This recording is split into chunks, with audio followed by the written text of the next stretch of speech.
Welcome back to this week's episode of the Marathon here on Shaw TV. My name's Mare, and I'm so honored that you are going to spend the next half hour with me. This week's episode is such an important one, and I'm so excited to share with you the story of how two Okanagan residents ended up in a full-length documentary movie with the likes of Samuel L. Jackson and James Cameron. Intrigued? I bet you are. We'll get to it here on this week's episode of the Marathon.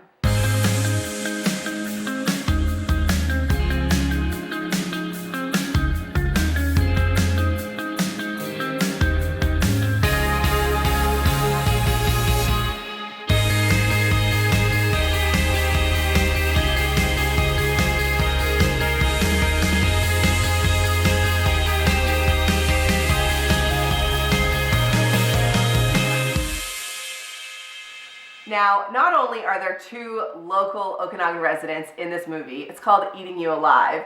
They tell their story, which is incredible. It's Dan and Sean Moskaluk.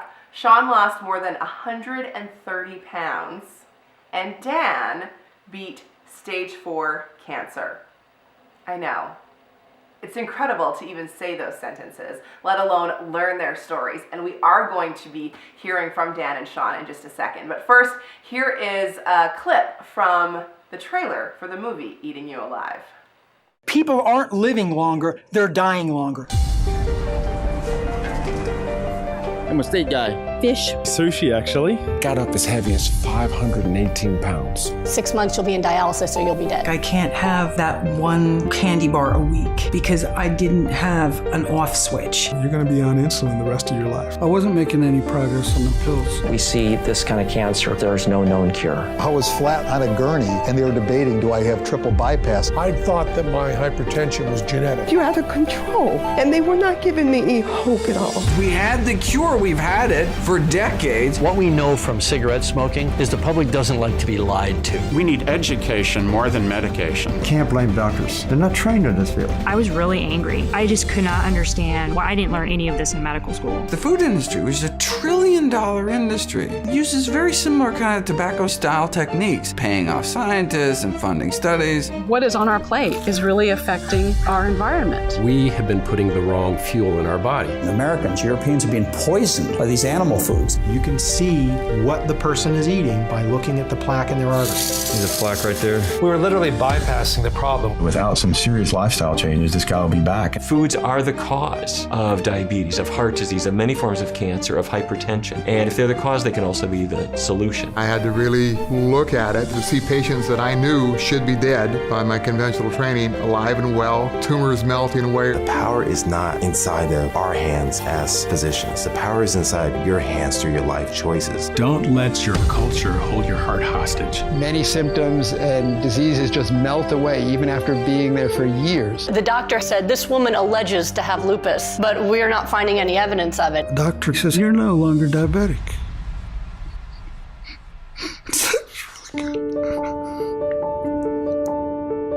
It's really nice to do things when you get results.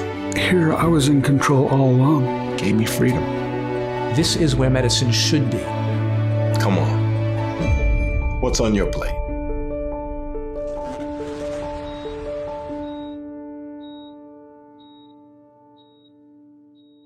As you can see, it's such an interesting subject matter, having a whole food plant-based diet and how much it can do for your health. Dan and Sean Moskaluk are Mare residents, and they are living proof of what a whole food plant-based diet can do, and real emphasis on living since Dan beat stage 4 cancer. There's no point in me just sitting here talking about it. Here's my interview with Dan and Sean.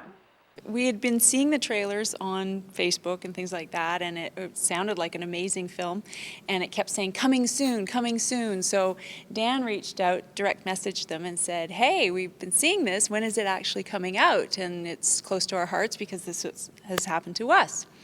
And so immediately there was a message back, can we call you? So Mare called Dan. They chatted for a while. She said, could you please take a video clip of your wife and yourself and send them to us? So we did that, which was kind of funny on itself, like even that seemed odd, but we sent them off, and a couple days later they called and they said, how fast can we fly you down here? And Dan said, well, where's down here? And she said, Atlanta, Georgia. And we're like, okay.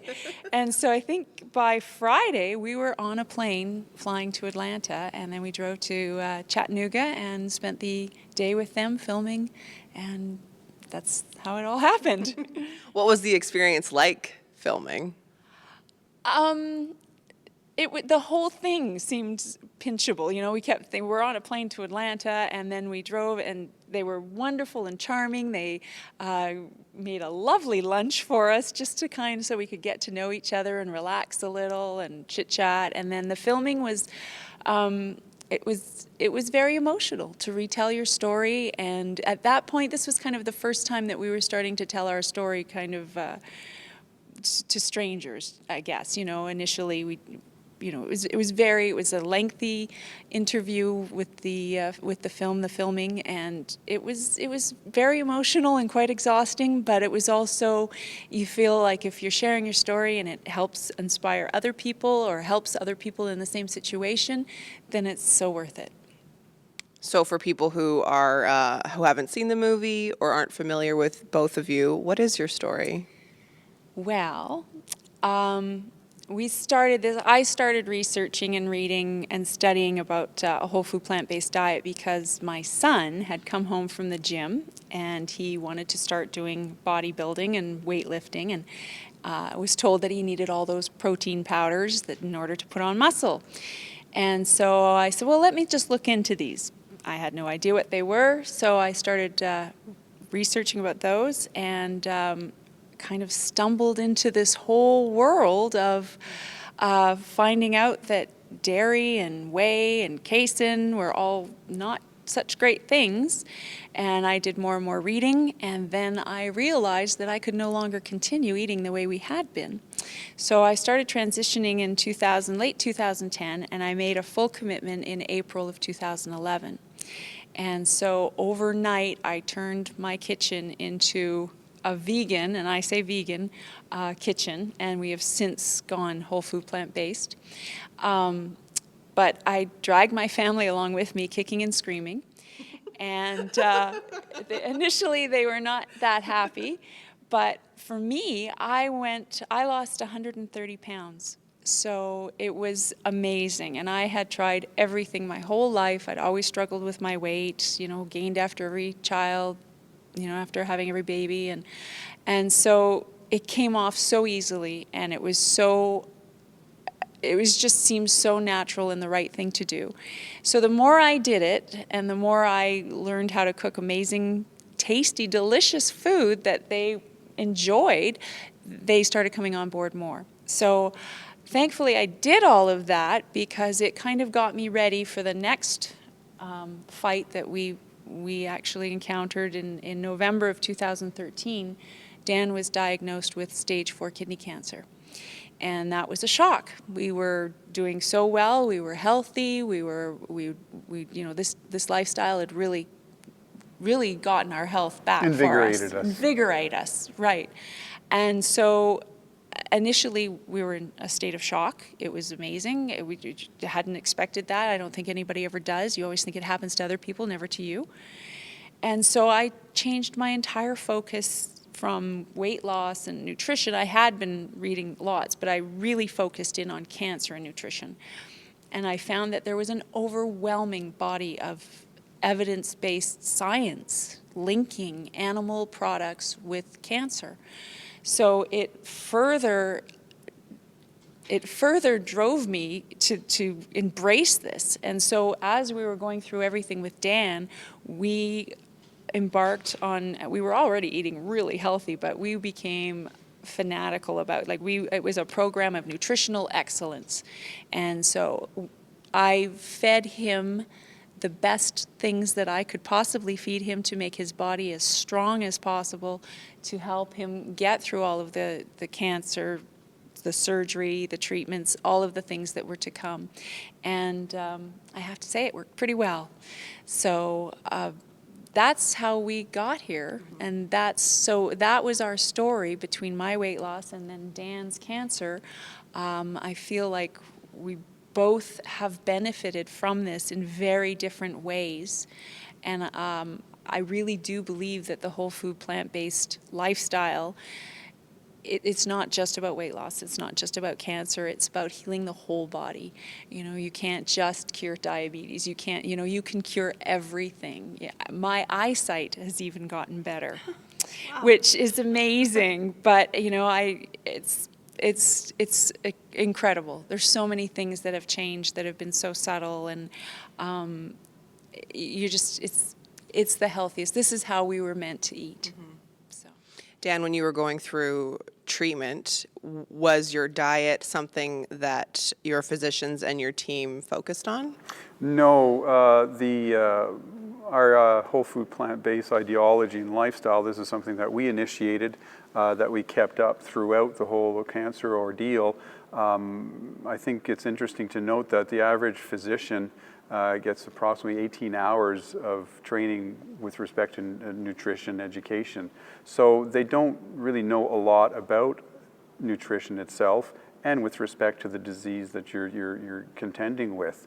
At best, we would get asked, of course, they take your vitals and monitor your weight and things like that, your blood pressures, but the only question that would ever come up was, how's your appetite and how are you eating?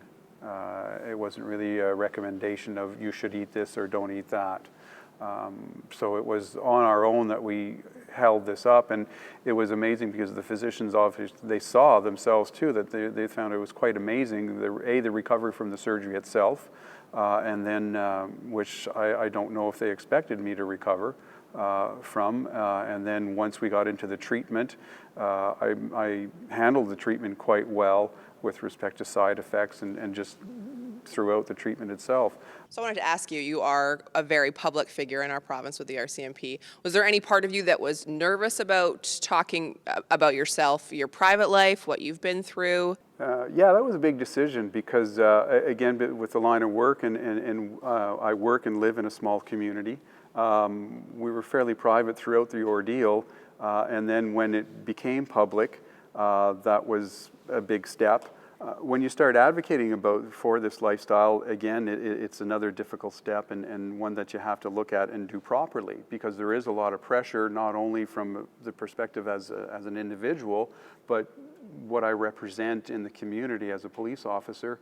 Sean, what's the response been? Because now you have gone public, you've done, quite a few interviews, and more people, I would guess, are starting to come to you. Are you hearing from more people? The outpouring has been amazing. People have reached out and shared their stories with us. Some of them have been heartbreaking, but we feel honored that people want to share with us. That's, I think, one of the reasons that we did come out with this, and I can tell you it was very hard to publish those before pictures for me. But you feel that if you do want to inspire people, you really do need to share your story. So that's why we've done this. Again, like Dan says, it's just like we want everyone to know about this. And I believe anybody who's ever met me has probably heard about this, because it is a passion. I need to tell people about this. And some people don't want to hear it, but they're going to hear it. I have to tell you, I have to plant a seed, and if it grows, great, and if it doesn't, I'll try again. So, yeah, we plan to make this a big part of our life. We need to get this message out. We're not trying to sell anything except good health. I know you two have a really funny story that I would love for you to share about. Which one? Going into different places and people thinking maybe you two weren't together. Yeah, I'd like to share this one because I've been on the main receiving end. So for a period of time, again,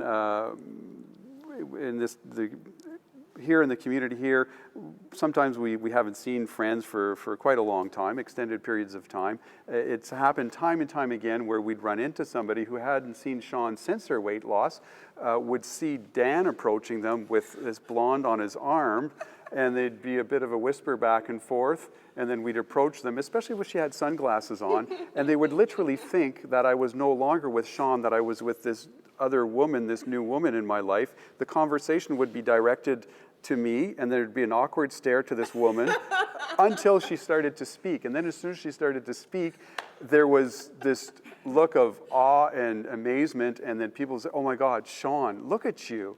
And there was incidents where these women were in tears. Aren't they the most incredible couple? Dan and Sean are actually now on a cross-country journey with the producers of Eating You Alive, sharing their story across Canada and showing the movie. There was recently, at the end of 2016, 2 sold-out screenings of Eating You Alive and one this year in Kelowna. Now, if you are wanting to buy the movie, you can do so now. This is the website that you can go to and find out more information. You can also find Eating You Alive on Twitter and Instagram and Facebook. I highly recommend that you do some research and check them out. Also, I had the chance to meet the producers and chat with them to learn more about the movie. We actually were approached by a doctor, a physician in our area, who had a program called Dinner with the Doctor, where they have about 150 people that get together once a month, and they learn about this lifestyle and how to live this way and eat this way. So he approached us about doing some promotional assets for him. So we sat down and actually met with he and his wife and another couple on a Sunday morning, actually. They fixed for us a breakfast. And so it was healthy, and it tasted healthy-ish to me because I'm from the South, I'm from Alabama, so we eat fried foods and meat and everything. It's just all the things that they're good food, but they taste good, but they're not necessarily good for you.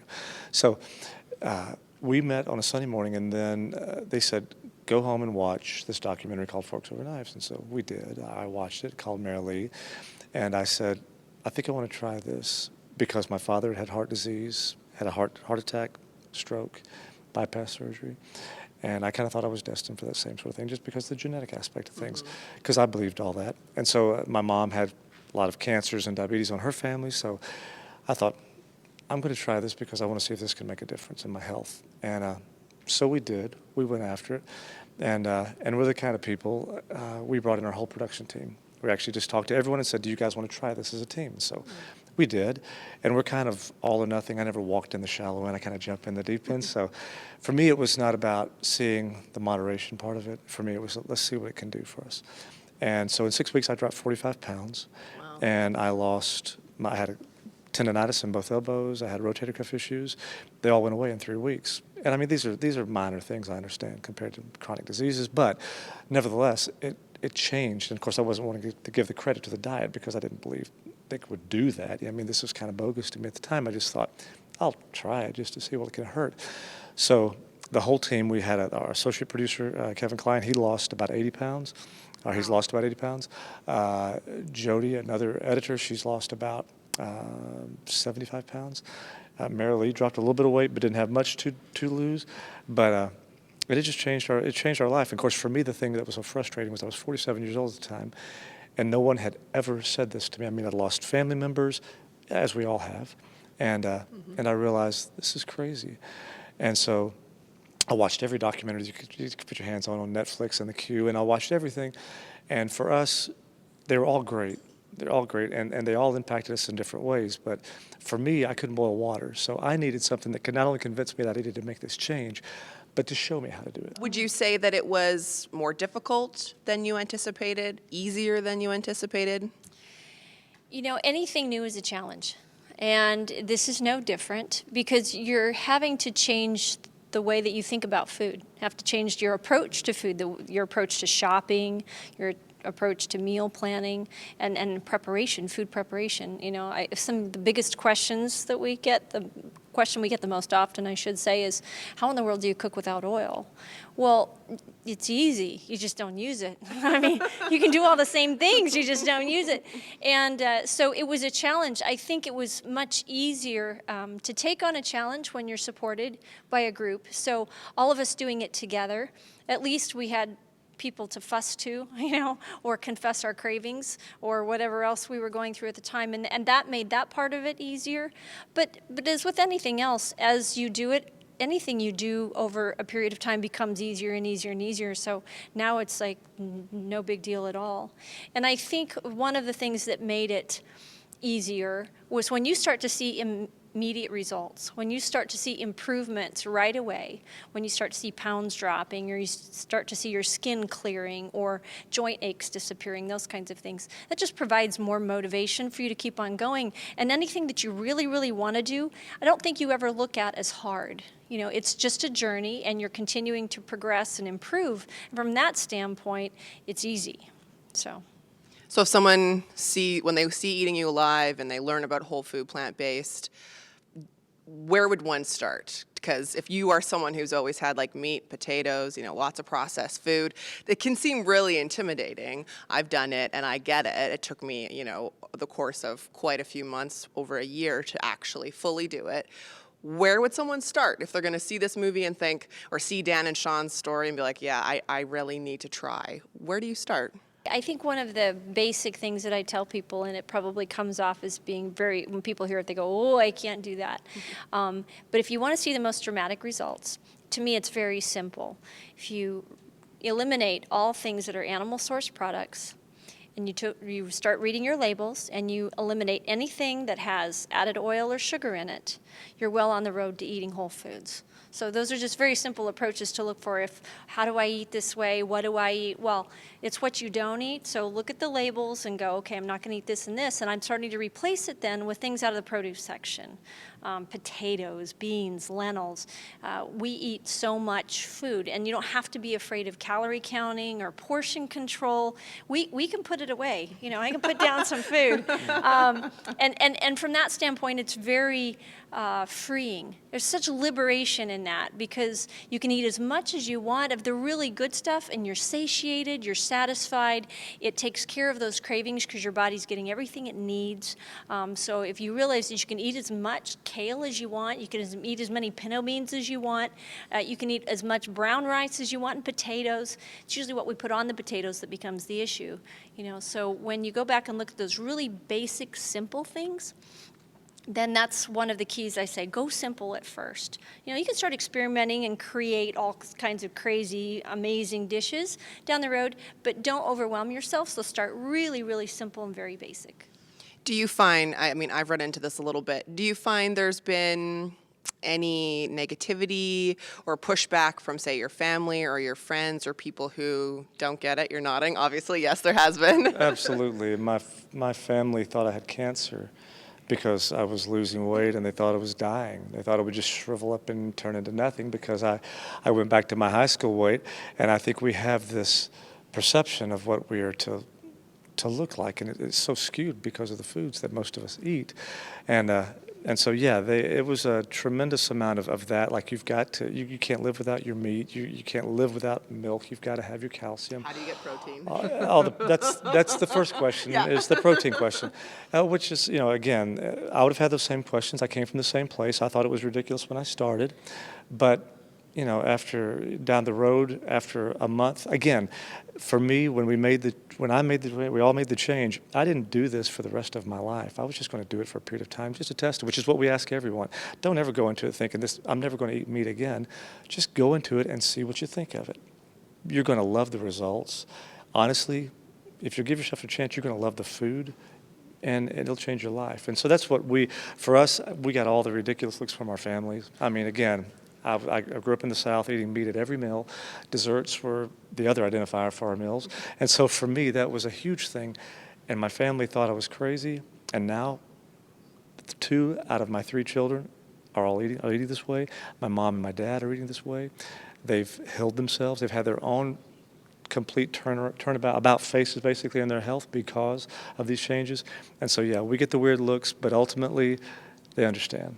Is there a way to simply explain the environmental impact of eating whole food, plant-based, for someone who's maybe not too familiar with it? One of the points that Susie Cameron makes in the documentary is that we are raising over 70 billion animals for food consumption every year. So when you think about that, and you think about the feed, you think about the water that it takes to prepare these animals for us to just turn around and grab a few scraps from them to eat, then to me, I think that's what began to bring it into focus for me.